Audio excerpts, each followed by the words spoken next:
Olá pessoal, andei uns tempos sumidos aí, mas eu tive alguns problemas de ordem particular. Mas hoje, inclusive, para compensar esses dias em que eu estive sumido, digamos assim, eu, em que pese tenha estado fora do ar, eu vim estudando várias coisas para trazer ao conhecimento de vocês e pedir também a opinião de vocês a respeito do assunto. Bom, feitas essas considerações iniciais, eu, como sempre, me apresento. Meu nome é Hugo Jordão Ulisses, sou advogado há algo em torno de 20 anos, advogado praticante, né? E o nosso tema de hoje é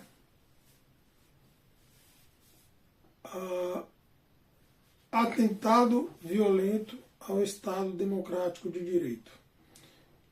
E esse tema envolve não só o 8 de janeiro, onde foram presas centenas de pessoas de forma ardilosa, enganosa, quando pessoas que não tinham a menor intenção de sequer entrar no prédio dos três poderes, nos prédios dos três poderes, né? E estavam ali acampadas em protesto por não aceitarem o resultado das urnas. E em razão disso, né, foi criado um inquérito. Aliás, elas foram encaminhadas, sendo informadas de que seriam encaminhadas para os seus ônibus e tal, foram encaminhadas para prisão, para um ginásio, na verdade. Estou aqui relembrando os fatos. Que nada mais é do que um campo de concentração, onde pessoas doentes, com necessidade de remédio controlado, idosos, crianças, pessoas humildes, né, foram deixadas ali ao Deus dará, né? Então, a esse acampamento foi denominado de atentado violento ao Estado Democrático de Direito, né, pelo ministro Alexandre de Moraes.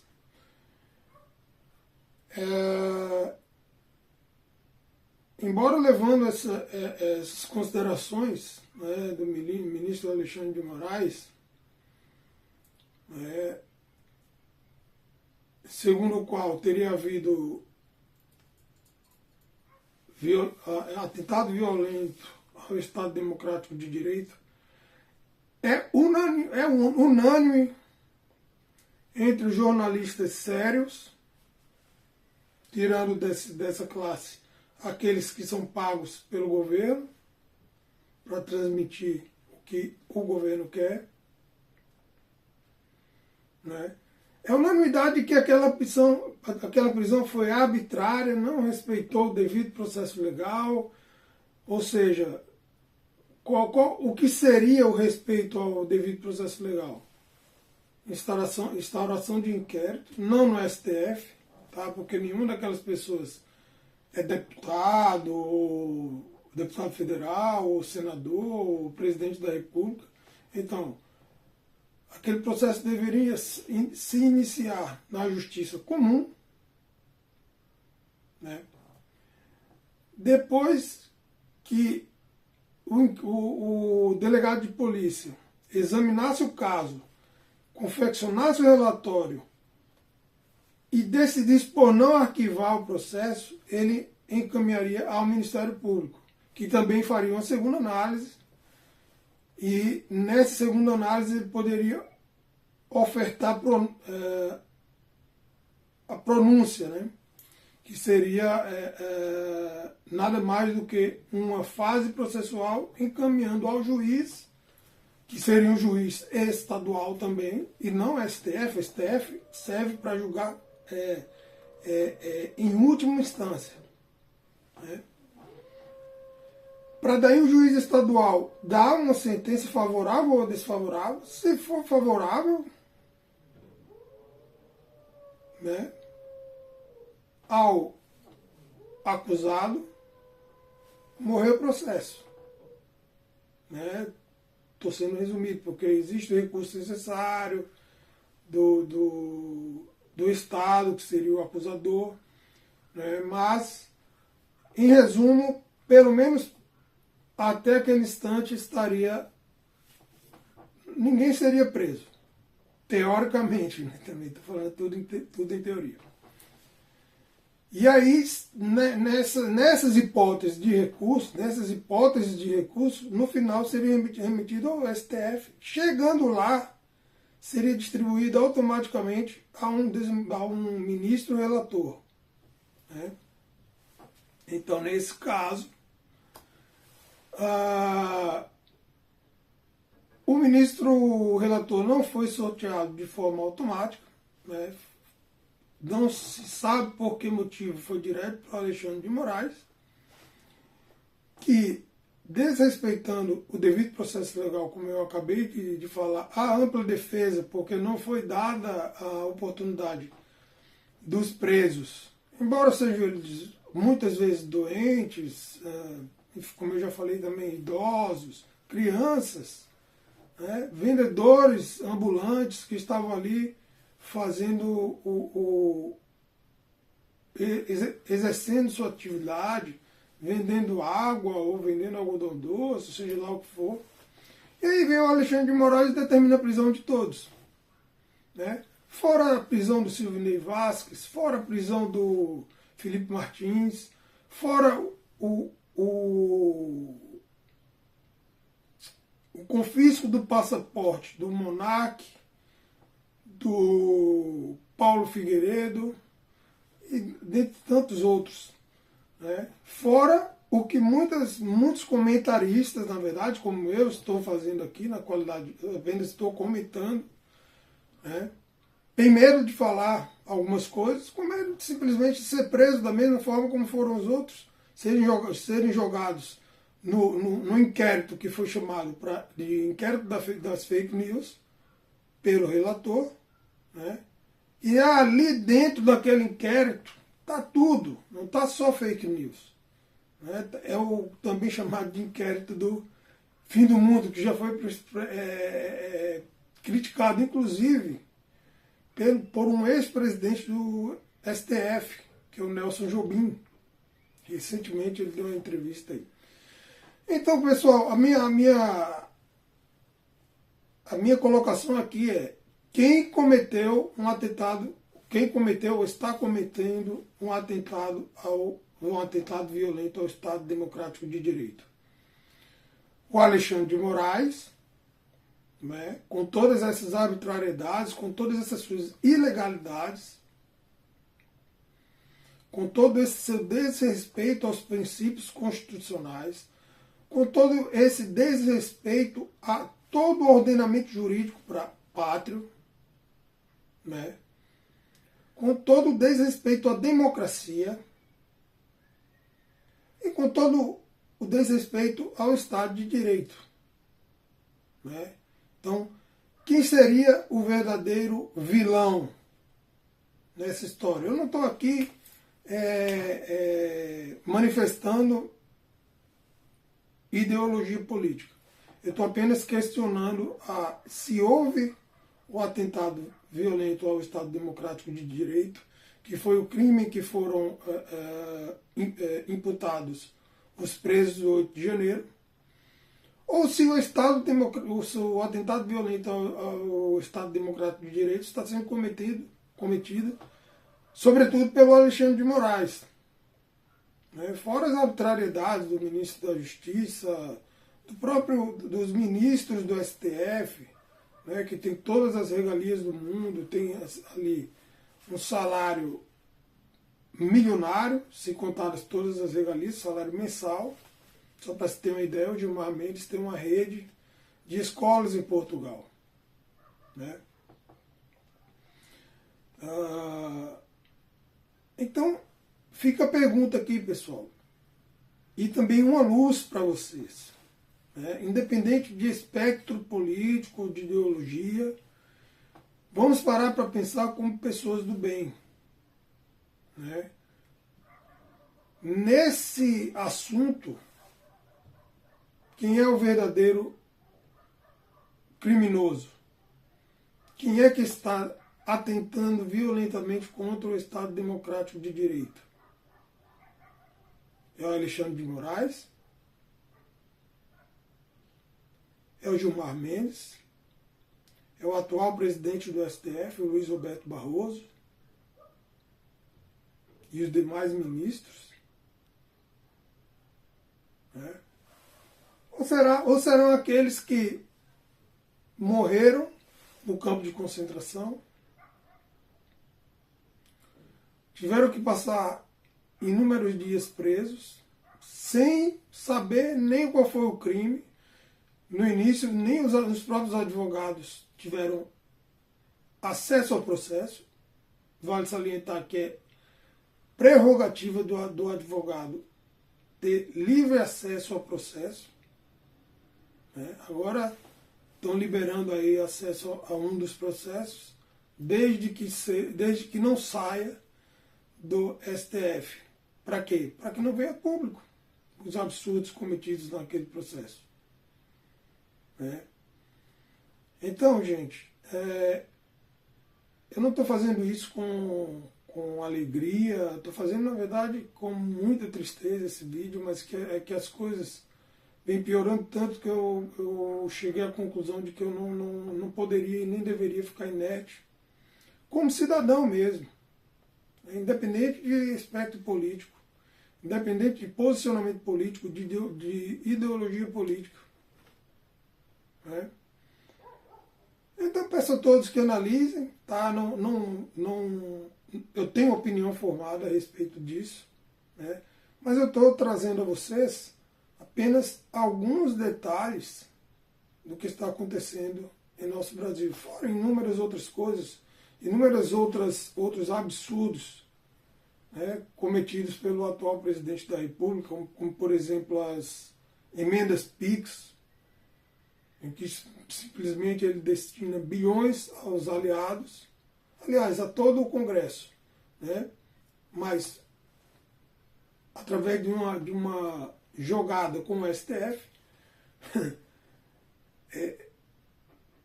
a gente pensa que a coisa não piora mais, mas quando menos espera, sai uma coisa pior.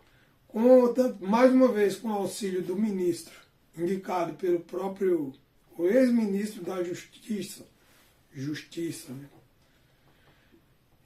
que inclusive no dia 8 de janeiro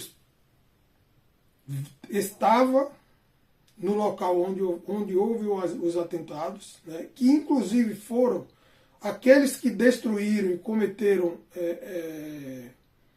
atos de vandalismo, já foi comprovado que eram componentes da esquerda. Né? Se eu sou de esquerda, eu sou contra. Tá? Porque nada justifica. Né? São as chamadas false flags, ou seja, bandeiras falsas. Eu planto um crime ali, eu mesmo planto, para acusar o outro lado. E foi exatamente o que aconteceu. Havia diversos acampamentos no país inteiro protestando contra o resultado das urnas. E, aliás, não foram auditadas. Isso está gerando maior problema agora na Venezuela, que, por sinal, é aliada, o presidente ditador de lá é aliado do presidente Lula, do atual presidente brasileiro. Isso nos gera um certo medo, porque o modus operandi é o mesmo, o Maduro, em conjunto com o STF venezuelano, comanda, faz tudo o que quer. Quem é amigo dele está tudo certo, pode fazer o que quer, assim como acontece no Brasil. E quem é do outro espectro político Se disser um ai, é aberto um inquérito na Polícia Federal para apurar. A exemplo do que acontece com o Bolsonaro. Né? Bolsonaro já foi acusado aí de inúmeras coisas e nenhuma delas vingou. Nenhuma dessas acusações vingou. A última foi o caso das joias, em que o Tribunal de Contas da União disse que o relógio do Lula era dele. Por consequência, as joias recebidas pelo Bolsonaro seriam deles também. Inclusive, isso gerou a indignação do Lula. Como pode isso? O cara recebe o direito de ficar com os 19 containers que ele ilegalmente usurpou da União, ou seja, do Brasil, mas o relógio, né, em virtude de lei, é dele. Mas por que é dele e os do Bolsonaro não seriam dele?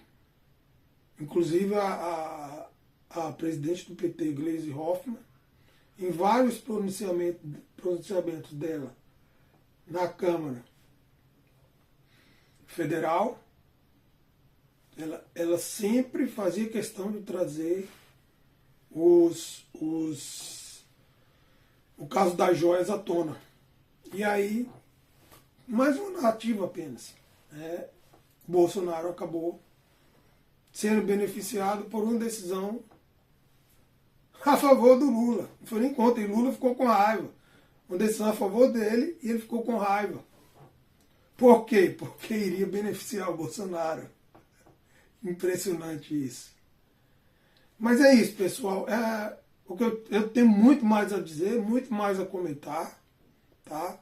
Mas infelizmente, se eu fizer um vídeo muito grande aqui, ninguém vai infelizmente, ter tempo para assistir.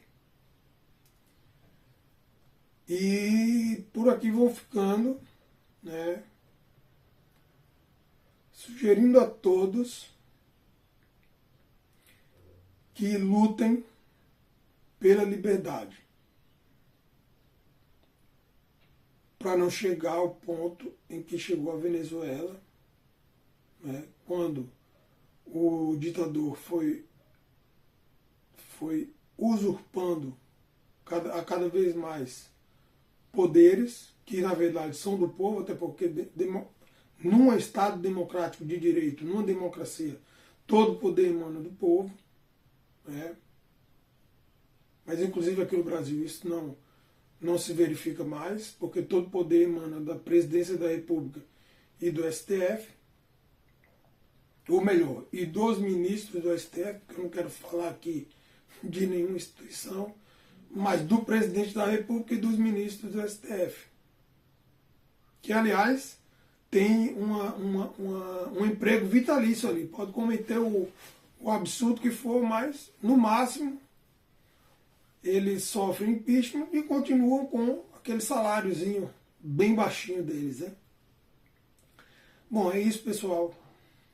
Tinha muito mais coisas a falar. Tinha coisas a falar do sofrimento dos refugiados na Argentina, que são pessoas normais, pessoas de bem, mas pelo simples fato de se encontrarem lá naquele fatídico momento em que foi armado não um golpe de Estado, um golpe contra o povo e contra os direitos fundamentais do povo, dentre eles o direito de se manifestar. Né? Refugiados na Argentina, que estão sofrendo bastante, com contas bloqueadas, uns sem poder mandar dinheiro para a família, a outra com problema na mão, não podendo fazer o movimento de pinça, com câncer, muito embora já tenha sido curada, mortes no campo de concentração, autista em campo de concentração, enfim, todos esses absurdos. Mas infelizmente, em um vídeo fica muito comprido. Aliás, já está muito comprido. Espero que todos fiquem até o final. E se ficaram até o final, né, eu peço que curtam o vídeo, se inscrevam em nossa página, em nosso canal, compartilhem em seus grupos, não custa nada, pessoal. Você pegar esse vídeo, tem um link aí embaixo, com uma setinha em que aparece compartilhar. Às vezes as pessoas compartilham vídeos de comédia, vídeo de mulher nua, enfim, e quando é algo sério como esse, não dão importância. Então, dessa forma, os brasileiros que cometem esse tipo de coisa, não compartilhando algo sério como esse e compartilhando as outras coisas, demonstra que realmente merecem o país em que vivem. E eu não vou fazer parte desse pessoal, porque a minha parte estou fazendo. Tá bom, gente? Então, peço mais uma vez que curtam, compartilhem em seus grupos do WhatsApp, comentem aqui embaixo sobre a sua opinião a respeito do assunto, né? Se inscrevam em nossa página e ativem as notificações, que tem como ícone o sininho ali, né? É chato, eu como não, enquanto não houver parado de assistir a TV aberta, porque hoje eu só assisto o YouTube, eu achava um saco aqueles caras fazendo isso. Mas é que isso é o que faz o algoritmo do YouTube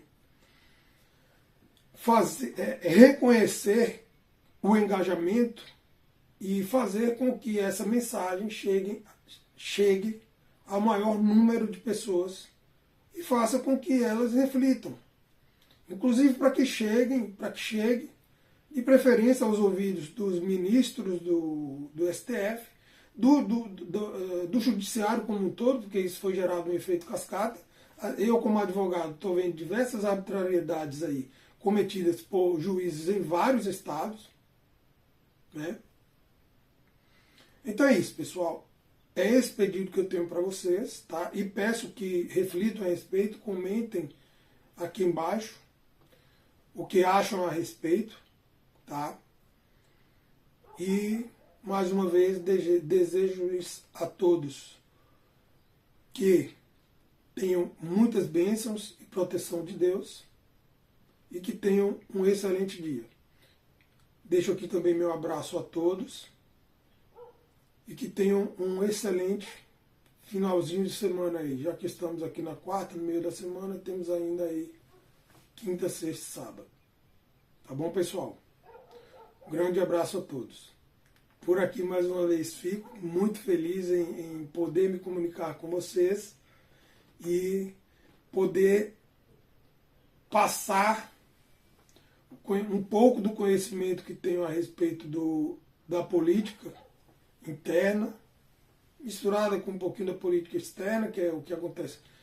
Que agora, nesse caso, eu mencionei a Venezuela, mas tem outros países também que cometem absurdos. Enfim, por aqui vou ficando, porque já, na verdade, já ultrapassei o meu limite de tempo. Ficando por aqui e agradecendo a todos mais uma vez por escutarem. E deem a opinião de vocês aí. Deem a opinião de vocês. Soltem aquilo que está engasgado em suas gargantas. Tá bom, pessoal? Grande abraço do amigo Hugo e até um próximo vídeo.